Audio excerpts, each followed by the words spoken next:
sleep deprived, and heavily caffeinated. All right, let's do this then. This is the Jeff and Bill Show. I don't understand why this is an issue. They don't always agree, but hey, at least they have coffee. Coffee. And each other. I love you, man. God help us. I want to bless him. We need all the help we can get. Now here's Jeff Hunt and Bill Thorpe. The Jeff and Bill Show on News Talk 710 KNUS.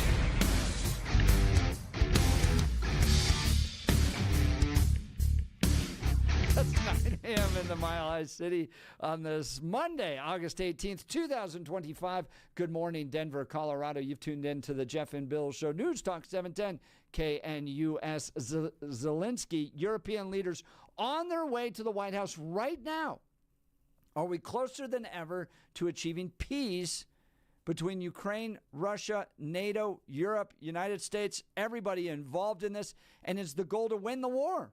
Or is the goal to end the war? And how does that shape your thoughts on all this? Does Putin and Russia need to pay a price for what they did? They're the aggressors in this situation. So does there need to be a pound of flesh? Or is that just going to continue this ongoing war? And we need to negotiate a truce, a peace where, look, everybody's going to give up something. And it's not going to be easy, but at least the killing of innocent people stops along this border region. What do you think? Join the conversation, 303-696-1971, or text us at 720-819-5115. Let's go to the phone lines. Kevin Littleton. Good morning, Kevin. You're on with Jeff and Bill. Morning. Hey, good morning, guys. What? So just want to point out one thing. There is no way Russia's going to give up land that they took from Ukraine. They might give up some, and I hope Trump can do that. But I'm pretty sure Trump and his team, they know exactly who Putin is and what he is. And if you want to look at history, just look at one war. It's called the Winter War. Not many people know about it, but Russia tried to invade Finland. Finland basically won, but they lost a lot of land in the process. So, and I happen to know somebody who grew up 2 kilometers from the Russian border. And if Russia got in 5 more kilometers, she would have grown up 5 kilometers down the road, 2 kilometers from the Russian border. Wow. So Now, that's just the way got it a question for you, yeah. Kevin. Yeah. Back in April, there was, and again, I'm not sure this is fair, but I just want your reaction to this. Back in April, there was a tweet or whatever the hell it was on social media that Donald Trump sent out, I want to say middle to end of April, about telling Vladimir Putin to stop it. And the issue was they had just recently had some conversations about finding a ceasefire, ending the war, and then Putin opens up guns a-blazing and goes after a whole bunch of civilian targets. And Trump went to social media, Vladimir, stop it. Do you think that was done because they understood who Putin is or who he isn't? I mean, that's the idea. Is you seem to say that they absolutely know who he is, but in April, Trump seemed to be shocked by the overt aggression towards unarmed civilians by Putin somewhat recently after a conversation about a ceasefire. Do they really, in your mind, know who he is? I don't believe he was shocked at all. I mean, think about it. We call a ceasefire at midnight on a certain date. What happens 3 hours before the ceasefire? Yeah, more firing. All guns go ablazing. All guns go ablazing. So, everybody wants their last licks. And it's a horrible situation, but you know what? End it. End it. And you know what? Everybody talks about democracy here, democracy here. Maybe it's time to have an election in Ukraine and get rid of a president who should have had an election 3 years ago. Yeah, but here's the Maybe idea, that's though: is the how do you thing, hold I mean, I understand that, and I understand that as far as a critique. But how do you possibly hold an election when Russia is attacking you? I can't figure out the mechanisms for that. And this is the reason why, Kevin. This is the reason why I can't figure out how you would possibly hold an election. Because as soon as you open up a polling place, where do you think the missiles are going? That's the problem. Well, probably. That's the problem is I can't figure out a way for any country to hold an election in a military conflict like what they're going through with Russia without making their own citizens absolute targets. And again, it is a fair critique. However, I can't figure out the solution. So I'm not certain that I give a lot of You and me space. both. Yeah, I can't give a You lot of and me both. yeah, and that's why I can't give a lot of space to their critique, only because I don't know how you do it. Now, here's the question here. What I really want to know, Kevin, and given some of your background and experience, the idea of NATO membership. If you were given a seat at the table to help negotiate this settlement, how important is Ukrainian NATO membership to you? And primarily, I mean, in which way do we ensure Putin not trying to come back and take another bite at the Ukrainian apple in a couple of years? How important is NATO membership for you? Would you fight for Ukraine to have NATO membership, or would you say, no, that's something I would let Putin have? I would say EU membership would be more doable and less painful to Russia. Okay. Okay, I can see that. I'm not sure. I'm not 100% happy with that, but yeah, I could see that. But they're almost in the EU already. Yeah, I can see that. It'd be difficult for me to swallow. I'm not sure I'd get there with you, but I appreciate that. Well, I mean, look, Russia has no desire to have a NATO country on their border. Oh yeah, they've got 4 already, but I understand they don't want 5. That would be like, would you like the USSR to be Mexico? Again, we wouldn't like that either. Well, the thing right? is, it would depend on. It would depend on if the USSR was already in Canada. I think I have a different conversation. And the fact that we have Poland, Finland, Estonia, and there's one other country that's a NATO member right there on Russia's borders. Again, some of them are smaller that's really borders, cool etc. Finland. I was very happy to see Finland. Oh yeah, very happy. Oh, absolutely, me too, man. And Sweden. Yeah. So it's Finland, Sweden, and Sweden's the other one. Estonia. Yep, Estonia, and then Poland. Yeah, are the 4 that are on the border. Yeah. Well, European leaders are joining the president, coming to Washington, D.C., along with Zelensky, the White House saying this is the most European leaders ever to be at one point at the White House. This will be fascinating to watch. Kevin, appreciate the call. We want to get your thoughts on this. Big meeting Friday. Did Trump get played, or was Trump the right negotiator in all this? And now European leaders flying to Washington, D.C., along with Zelensky, just few days after that historic meeting. Are we on the verge of ending, at least for the time being, this war? If America guarantees Ukraine's security, are we risking U.S. troops in another war? Who do you think's really winning here? Russia, Ukraine, America? Give us a call, 303-696-1971. Text us at 720-819-5115. Now it's time for News and Comment with Blake Olson. Blake Olson. Blake Olson, News and Comment. Hey, good Monday morning. 75 and sunny in Denver, expecting a high of 90 today. School is in session throughout the city, up and down the Front Range, so drive carefully, please. This portion of the news sponsored by Pastor Camp Heating and Air Conditioning at 303-777-1234 to learn more about special savings opportunities on Lennox equipment. Our top story. This is such a stupid media narrative that they're coming here tomorrow because Trump is going to bully Zelensky into a bad deal. We've been working with these people for weeks on this stuff. Yes, Secretary of State Marco Rubio on CBS's Face the Nation, Ukrainian President Zelensky in D.C. this morning with a gaggle of Euro leaders who act like they really want peace. Do they really? Do they want peace? We'll see. DJT will lead it. Harry Enton on CNN in 2025. Some absolutely major shifts. The idea that Ukraine's going to achieve complete victory, that idea has collapsed within Ukrainian society. What are we talking about here? Ukrainians on the war versus Russia. You go back to 2022, the start of the war. Fight until Ukraine wins. Look at this. The vast majority, about 3/4, 73% agreed with that position. Negotiate to end the war as soon as possible, only 22%. Look at where we are now. It's a complete flip. It's the inverse. Now 69% want to negotiate to end the war as soon as possible, compared to just 24% who want to fight until Ukraine wins. That's a 49-point drop in this position. Now, of course, negotiating to end the war as soon as possible, that's a bit more nuanced, right?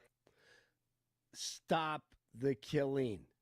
Come on, Zelensky. You got to end this thing. you're going to get crushed even more. DJT moving to eliminate mail-in ballots ahead of the 2026 midterm elections. He shared a post on Truth Social which outlined his plan to lead a movement to get rid of mail-in ballots. And it targets what he called highly inaccurate, very expensive, and seriously controversial voting machines. Yes, Trump has previously claimed there has been widespread voter fraud involving mail-in ballots and pledged to fight for election integrity. Amen to that.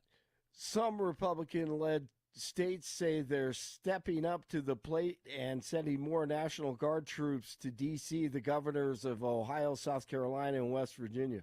All great college football states, by the way. Sending hundreds of soldiers to the nation's capital to assist federal law enforcement. Denver will begin issuing layoff notices to city government employees today. Affected employees will be moved to paid administrative leave, retaining their salary and benefits for 30 days. Officials say the layoffs are needed to help the city close an estimated $250 million budget deficit over the next 2 years. At the end of the day, if someone decides to make that decision to get behind the wheel intoxicated, it's really not if, it's when. Maybe you get away with it that first time, but that second, third, fourth time, you're really putting your life and other people's life at risk. It's Colorado State Trooper Hunter Matthews. A driver is facing charges in Adams County after a weekend crash at a sports bar. The state patrol says a pickup drove into the patio of the Ugly Dog Sports Cafe early Sunday. The crash injured 4 people, including one man who was taken to the hospital in critical condition. 22-year-old Raul Villa of Lakewood was taken into custody and probably intoxicated. Messy NBC will have a new name soon. Well, now I think it's happening right now. The cable news network will be known as My Source for News and Opinion and the World, or MS Now. Messy Now. Speaking of messy, he's back. Former FBI Director James Comey, as you heard Jeff and Billy talk about in the 6 o'clock hour this morning, he just started talking about Taylor Swift. He goes on and on about how much he loves Taylor Swift. He's so cringe. One of the most cringe posts ever in the history of social media. And then he ripped DJT, of course, and praised, what's her name? What's her face? Taylor Swift for making sure that she threw her support toward DJT. Not to make this Not toward DJT, sorry. serious mistake of electing him. Of course, we're now living with the consequences of that mistake. But while our elderly makeup-covered president is posting about whether Taylor Swift is still hot. Dude, you should have put on makeup. Man, you look like a truck hit you, your face. And declaring that he can't stand her, what's she doing? Living her best life. Producing great music and, as she urged all of us to do during the podcast, Shake it off. Giving the jerk. Shake it off. I thought that's what she was going to say. She said something about dealing with internet trolls that stuck with me. Think of your energy as if it's expensive, she said. As if it's like a luxury item. Not everyone can afford it. I really enjoy reading Arthur Brooks, who writes columns. Oh, dude, man. He goes on. I love Arthur Brooks, but he dropped his name. Oh, dude, don't do that. Guys, So there's a Bible verse. I mean, he's not saying anything different than the Bible says, which is don't throw your pearls to swine. You know, and it's this notion that there's essentially people that are always going to rip you to shreds no matter what. So why are you spending any time, any energy, even dealing with them? Just move on. But, James Comey's not going to quote the Bible. You're Just saying, there's some wisdom there. Hey, but it was written 2,000 pearls, years ago. Yeah, exactly. You reminded me with the pearls. What he should have done was worn like a Hawaiian shirt, and then had like a seashell necklace on, and then he could have been cool and like a hip puka and shell. Just yeah. Instead, he's in a suit and tie. It looks like a mugshot against a wall. I mean, should have done it outside. God, this dude is the most unlikable He should be the commissioner of the WNBA. I is what he should still can't believe this is the former director of the FBI. Like, I've known some folks that had very storied careers that just retired with their grandchildren. It's so weird to me that the former director of the FBI is making videos that looks like he's in a hostage situation, proclaiming his great love and admiration for Taylor Swift. It does. It's so It does weird. look like a hostage video. That bro could make that bro could charge $1,000 an hour on the consulting circuit and just be advising companies and hanging out in his, as you mentioned, with a Hawaiian shirt on in Hawaii, having a great life. With his seashells. It's like he can't let Trump go. It's like it's this TDS. I've got to be involved because Trump bested me. He's such a weirdo. Here's the problem. The core of it that we're kind of dancing around here is that he's boring.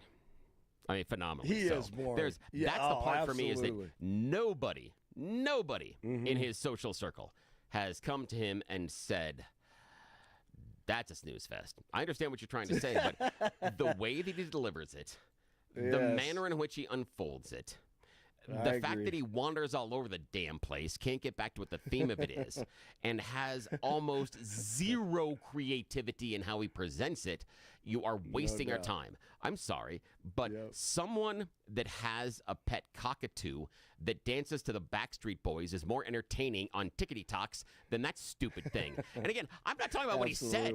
It's just the idea of this is boring. He didn't understand. Boring is not real. It's just ridiculous. That's the thing. It's just it's phony. the former director of the FBI. I'm so caught up in that. This dude reached the top. And he's a weirdo. He is, man. I love the fact that it's like breaking Jeff Brady. Like, he used to be the head of the FBI, and I'm kind of like, yeah, it's kind of what I'd expect out of the former director of the FBI. Someone that's phenomenally stupid and dumb and I have boring. no trust in our institutions anymore. You look at how Fauci became a weirdo. This guy's a weirdo. I mean, it's just... They're all weirdos. They're all... take everything they say with a grain of salt, please. Yeah, I agree. Absolutely. Man. And now I could say really quickly, I could see Kash Patel in 5 years or 6 years being able to handle a subject like music or something. I mean, he has a personality like that. But this I doubt it.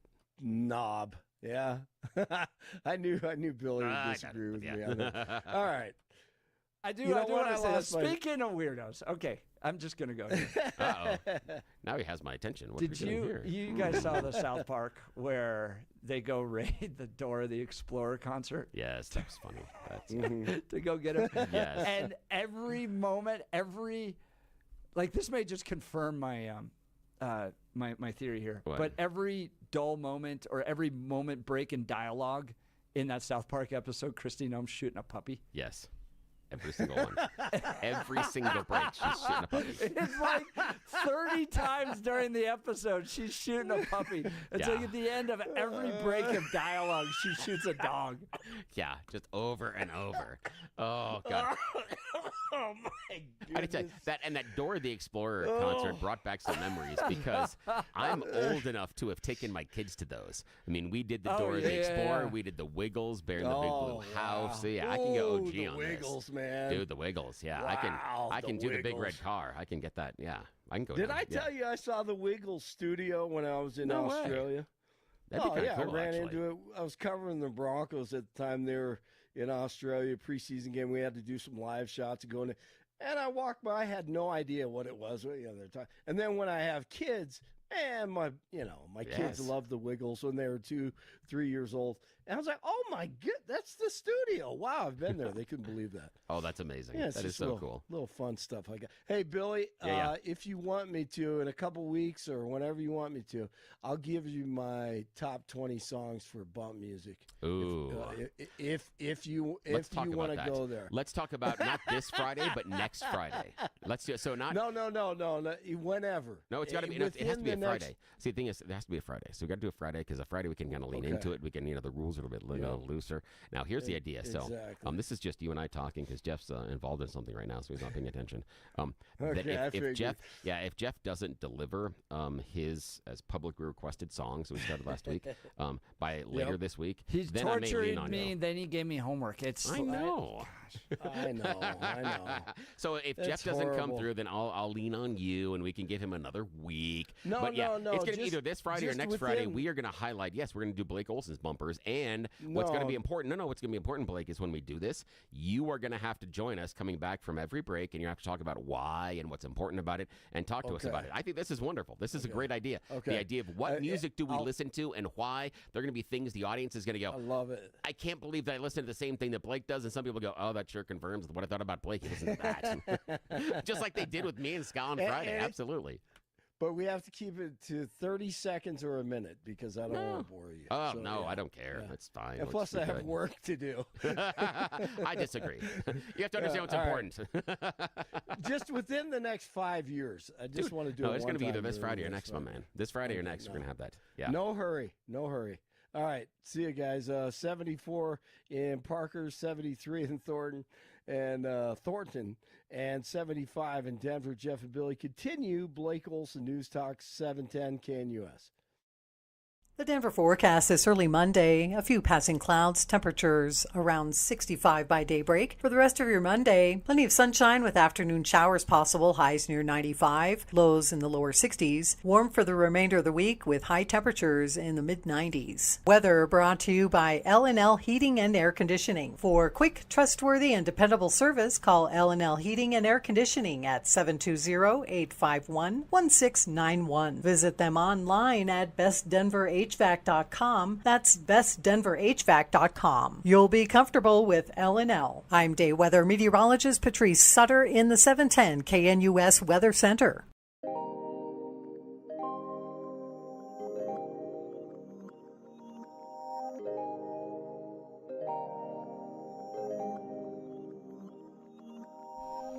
Welcome back to the Jeff and Bill Show. Bill, here's the question for you. All right. Yeah. Zelensky's walking in today. European leaders are walking in today. All right, if Ukraine refuses the deal and the war drags on, should America keep funding it or step back and let Europe take the lead? No, we need to keep funding. And I know, 110%. And here's you just love spending other people's money. This is the reason is that I'm a Cold War kid. And that's part of how I see the world as I come up in a time in which we were facing the CCCP. We were talking about duck and cover. We were talking about the cultural and economic battle for supremacy in the world. And I don't trust Russia at all. I don't trust Putin. It's a terrible country. I've been there. Yeah. It's so corrupt. Yeah, I don't trust him at all. I told you this. I got arrested every day at lunch. Yeah. Yep. Because the cop was hungry. Yeah.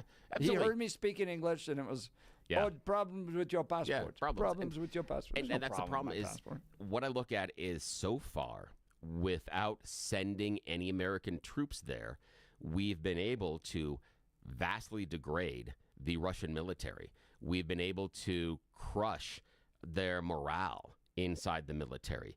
We've been able to destroy a lot of their ability to make war. We've been able to hurt them economically. And all we've had to do is send supplies and money over there. For me, personally, that's a great trade because I'm not sending any of our people in uniform to go and fight. If I can degrade one of our largest enemies on the planet through a surrogate by providing support in many, many different ways, but not actual boots on the ground, I am doing it every day and twice on Sunday because for me, it's a good investment. Not only am I shoring up an ally, I'm also taking apart an enemy. One of the strongest things I think Donald Trump did, and I think it got kind of washed under the bridge in America, was him coming after India and talking to them. If you continue to buy this Russian oil, we are going to start massive tariffs. Now, you know me, Jeff, and audience. You know, I am not a tariff fan. However, boy, do I like those tariffs. Boy, do I like the idea of tariffing India's products based on their purchase of Russian oil in this situation. Boy, do I like that a lot, because we do need to constrain Russia's ability. Russia right now is nothing more than a war machine and a gas station. That's it. They have nothing else. All right, so would you then agree to lifting U.S. sanctions on Russia as part of a peace deal? Depends on what I'm getting for peace. And here's where I would go with lifting sanctions. Lifting sanctions would be, oh God, I say this at 8:25 in the morning. Okay, yeah, we're going to say this. Okay, now again, I'm going to apologize. It's 9:25 in the morning, by the way. Sorry, that's again. To all those. Even better. That might be freaking out on their way to work. Okay, here we go. Here's the deal. Okay, I'm going to say this, and then we're going to ask for forgiveness afterwards. I would tell Russia to go ahead and back that ass up and get back to your own house. Get out of here. I would talk about lifting U.S. sanctions once you're inside your previous borders. And I'm curious, and I'm not sure. I want to push for that to include Crimea. Although, as much as it hurts me deep inside, I'm not certain I could get what I want without giving up Crimea. But oh boy, do I want to fight as hard as I can and negotiate. All the rest of the land is off the table. I'm not giving you any of that. You're giving all of that back because you're the aggressor and you invaded. Now, Barack Obama did a stupid thing and we just kind of let you have it for a while. So, okay. But when you cross into another country's borders and say, now this is mine, no. And let me repeat myself. But no. that happens all over the world. Why is it our job as Americans to be like, well, that faraway land that doesn't actually really affect us, because you crossed over that border, we're going to now spend our money. By the way, we're $37 trillion in debt. Because why not have Europe step up? Or it's far more relevant for Europe to stop Putin than the United States. Well, I understand that, and I agree that we should get Europe more involved, and Donald Trump has done a decent job at that. However, one of the interesting things is the military investment and weapons building and stuff over the last 3-4 years inside of Europe has been phenomenal as far as a growth industry. It would be nice, but for me, I'm not willing to do an either or. I'm not willing to say if Europe doesn't step up, then we're okay with it. And for me, it's more important about Ukrainian sovereignty, and it's more important about not letting Russia have this. That's more important to me than who's paying.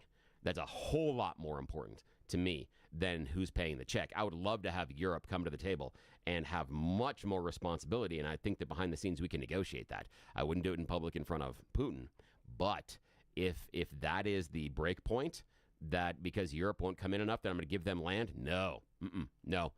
But again, I may be wired a little bit differently than some listening because I'm a Cold War kid. I ducked and covered. I mean, and I get that, and Yeah, that's I'm not where letting them have I'm kind anything. of like, all right, because you remember all the things we did around the Cold War. Like we had Oh, yeah, I was bombers there. flying 24 hours a day. I was there, yeah. All around it, right?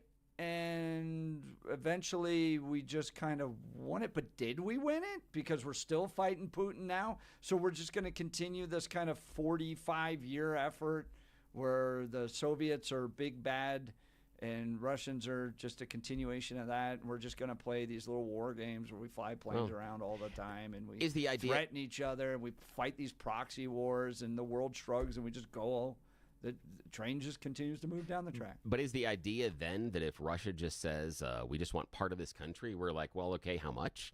Because that's what I'm hearing on the other side, is that what we're asking is, we really don't want to fight, so if Russia wants part of these countries, then we would say, well, okay. And here's the reason I ask this, is because if all of what you say is true, Jeff, then would that same thing be true if they invaded a different country, and especially a NATO ally? Would we just go, oh, it's just a continuation of the war, I'm not sure, and it's so far away, and oh my God, we have so much debt.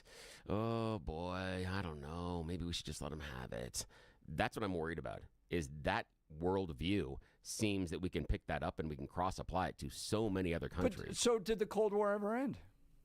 Yeah, in some ways. It didn't necessarily, it metamorphosized, but at the end of the CCCP, end of the USSR, yeah. I mean, that's the end of it because of the degradation and the break apart of what was that country in and of itself. However, we did know coming out of it that we still had to constrain Russia's ideas about wanting to expand themselves. That's one of the reasons why we were so concerned about the original nuclear arsenal that was contained inside of Ukraine. And remember, it was Russia that placed all of those nuclear missiles in Ukraine because of the strategic advantage of that piece of land and where it sits in the globe. So that's why Russia wants it back. It was so necessary to their defense. That's where they put most of their nuclear weapons.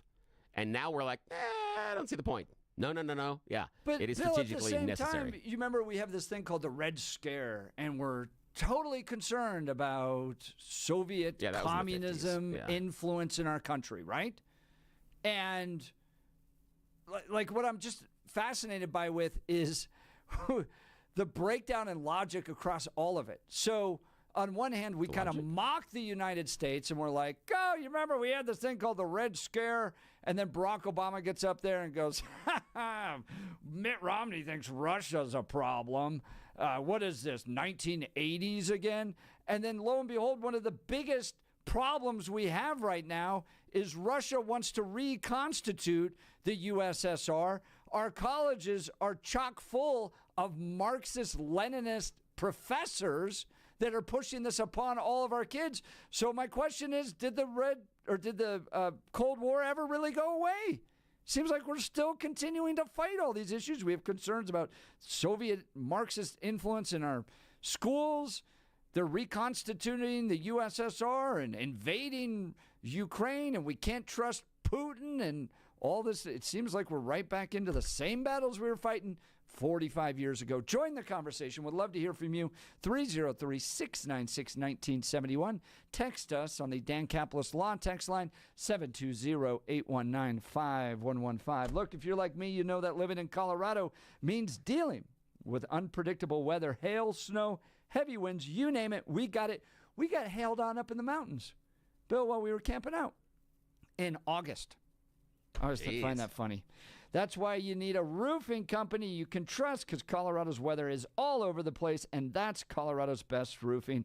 They're local, family-owned, and have served the Denver metro area for over 12 years. They understand our unique climate and know how to build a roof that lasts. Whether you need a repair after a storm or a whole new roof, Colorado's Best Roofing has got you covered. Let me say that again. You need minor changes, they can help you. You need a whole new roof, they can help you. And please, please, please, do not trust those guys that are just flying by the storms. Like they just come into town. They're going to rip you off. So you got to get quality people, and those quality people are Colorado's Best Roofing. Here's what I really offer.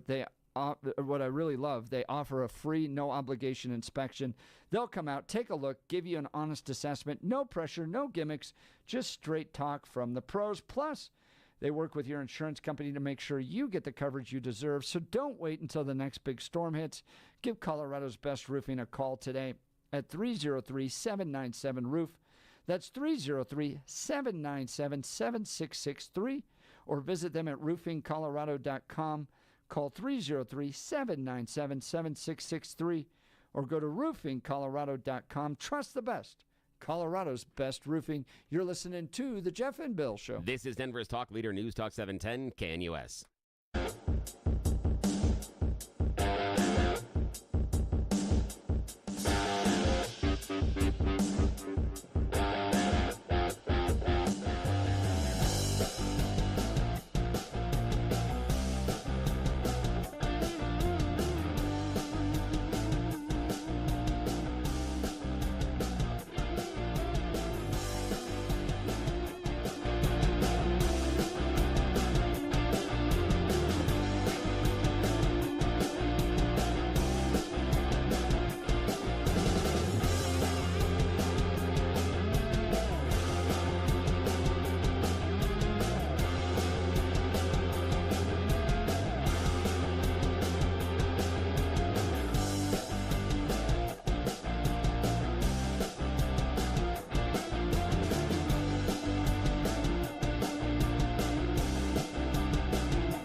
historic gathering of European leaders is taking place at the White House right now. Are we on the verge of peace? Is the point to win the war? Is the point to end the war? Is this just a continuation of a war that's been going on for 45 years, 50 years against the Russians, the Soviets, the Red Scare? It all just continues. The train moves down the track. What do you think? Let's go to the phone lines. Steve in Denver. Good morning, Steve. You're on with Jeff and Bill. Morning. Hey, good morning, fellas. Are you guys aware of a war called the Winter War? Yeah, I don't know. I'm not very deep on it, but yeah, I'm aware. Finland and other stuff. But yeah, go ahead. Where are you going with this? Well, I'm gonna go somewhere. Yeah, please. Okay, it's in 1939 in November. The Russians invaded Finland with a country of 3 million people with an army of 1 million men, and they wanted a warm water port, and they got killed at a ratio of about 20 to 1, but they just completely ground the Finns down, and so in March, Finland relented and gave them that land, and the Russians have not really been dealt with by Europe, I don't think, properly, and so I'm really irritated that our help of Europe in World War I and World War II, and then overpaying for NATO all these years, and they still drag their feet. To me, it's like a playground thing. You're the toughest kid in school, and you have a little buddy who's kind of weak and gets picked on a lot. Well, you tell him, you're going to have to fight once in a while. And Europe just seems like wussies. Yeah, I think that's a really important point here in all of this. I mean, Europe wants to show up. They want to meet at the White House. They want to have some say in the peace, and they should. But to your point, this thing just continues. The Winter War was what, 1939? 1939. Pre-NATO. Russia gave it intentions of stuff they would do. In Europe, just sat there and watched all the other crap that were going on by the Germans. But still, Europe sat there, and Finland gave in. And it just, but they the rate of 40 to 1, man. And I'm half Finnish, so I'm pretty proud of that. Oh, yeah, it is. Now, Stephen, the question I've got, I understand. Now, we can all agree that the U.S. did foot too much of the bill for NATO. There were some, what I would say, positive and negative reasons for that. Part of it being it kept us as the lead dog. It also kept us in charge, but it did mean that we spent more money than everybody else. However, there were, I would say, in the decade since NATO was created, one of the senses of national pride for America was this enormous military fighting force that, and we always hear, biggest, strongest, most deadly in world history. So I'm not certain that we would be willing to have lessened our investment, but it's a fair critique, and I agree with it, that NATO did not spend like they should. But we've seen since 2020 investment in military infrastructure, hardware, and manufacturing inside of the EU has increased 30%. Now, they can't just add water and make it grow, so they are investing, and that is a positive that Donald Trump has done. It has taken on too long, but what do we do with what do we do with it now? They're investing in it, but it's not just add water. What do we do with the situation now? Your point has been made very clearly, but my counterpoint is this. Had Europe investing the way they should have since the beginning, we would even have a bigger, stronger military. So to say that somehow we gained some military growing advantage because we footed the bill for NATO, overly inflated, I think it's a weak argument, Billy. In what way? In the way that, what if Europe had just done its right part and paid its right amount? How would that diminish us? Yeah, the question. That would help us. This is the reason. Now, Stephen, I could be drawing an incorrect conclusion, and you can disagree with me on this. But my assumption is that if Europe steps up and takes more of a role inside of NATO, we don't build up as large of a military because we don't have to be as much of a protectorate. And so we would spend that money elsewhere. We would still have an advanced military. We just may not have the size, nor would we necessarily have the number of bases that we have around the world. And we can talk about that being a positive or a negative, but that's where I think it would be. That I don't think we would have the number of bases, and I don't think we would have the size and scope of our military if they had done what you did. They can disagree with me, but that's fine. You backed the towing truck out of the tow yard, and you slid that great big giant towing not at all. Right through the eye of that needle. I mean, that is a supposition that's a way too many bridges too far to think that if Europe doesn't pay their fair share all those years, that our military would be diminished is preposterous. No, Stephen, you missed. Stephen, stop. You mischaracterized what I said there. Stephen, you just mischaracterized what I said. I said if Europe had increased their investment, I'm assuming that we would have lessened ours because we wouldn't needed to have been the large protectorate. That's what I'm talking about. And I did say at the beginning of my response, you can disagree with me, and I could have this wrong. But I'm just saying that in that buildup, if NATO was there, and thanks for the phone call, we may not have had the same type of buildup. And we can talk about the positives and negatives of that. But I didn't say, the way that you characterized, Stephen, that if NATO built it up, that we would continue to build. I didn't say that at all. All right. Join the conversation, 303-696-1971. Text us at 720-819-5115. European leaders heading to the White House as we speak. Is peace imminent? Do we need to defeat Russia? Or do we need to agree to terms that, look, this is a peace deal. Everybody's going to be unhappy walking away, but at least the fighting stops. What do you think? Does the fighting ever really stop? You're listening to The Jeff and Bill Show. Not on this show. This is Denver's Talk Leader, News Talk 710 KNUS.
Welcome back to the Jeff and Bill Show. Trump and Putin meeting in Alaska on Friday. European leaders heading to the White House today, along with Zelensky. Are we on the verge of a peace deal? They said no ceasefire. It's got to be peace or no peace at all. Where's this going? Nick, Denver, what are your thoughts? Yeah, morning. First of all, I would just like to I would just wish that things weren't so partisan in this country, because as soon as the two met and then separated and went their merry ways, the left media immediately started yapping about this and yapping about that. And the fact is, we really don't know what went on except for the people in there.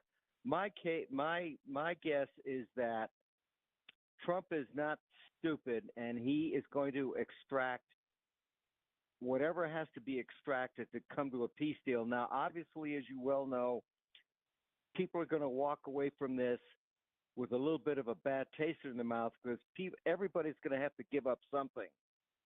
And the Russians are in a much weaker spot than I think a lot of people realize. They've lost hundreds of thousands of people. Their economy, which was never that good anyway, is flat on its back. The only thing they have to sell is oil and natural resources. So they have a lot to lose, too. So, again, I just think that people should stand back a little bit and see what happens. Now, Nick, I agree with you on a lot of that, but why not, if that's the case, and going back to some of our other callers, why can't Trump push Putin then? If his economy is so bad, why does he seem to be not backing off on the tariffs and pushing another round of those? I don't have a good answer for that, but I don't think Trump is stupid enough to just give him something for nothing in return. That's all I have to say. I mean, as you well know, when these high-stakes negotiations go on, it's like an iceberg. You only see the 10% that's sticking up above the water. You don't see the other 90% below the water. And as Nick, far as the go ahead, real quick. The Europeans, ever since the Roman Empire fell apart, there's been one war after another in Europe. And I think after the Second World War, they were really weary. And yeah, that's a great point. Nick, we got to get to the end of the show here. Sure appreciate it. You've been listening to the Jeff and Bill Show. We are 710 KNUS.